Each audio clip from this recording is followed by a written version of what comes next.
Notte di intenso lavoro per i vigili del fuoco di Bassano, impegnati fino alla tarda mattinata di oggi a porre rimedio ai numerosi danni provocati dal forte vento e dalla pioggia delle ultime ore.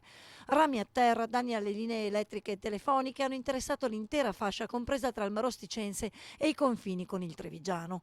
Interi alberi sono stati sradicati, come è accaduto nei giardini di Porta Bassano a Marostica o al cimitero di Angarano, dove il vento ha abbattuto uno dei vecchi cipressi.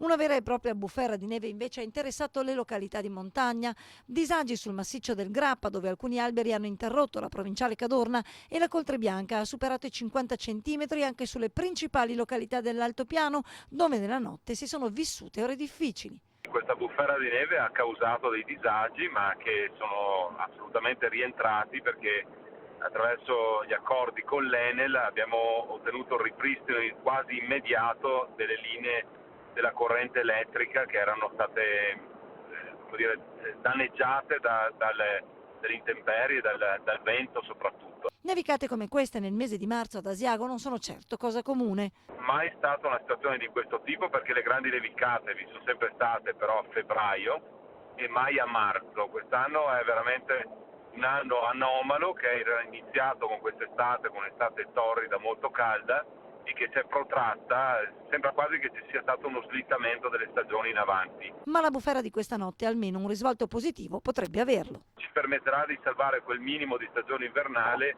portando gli sciatori sui nostri comprensori almeno fino a Pasqua. Ecco. Speriamo che sia di buon auspicio almeno. Ecco.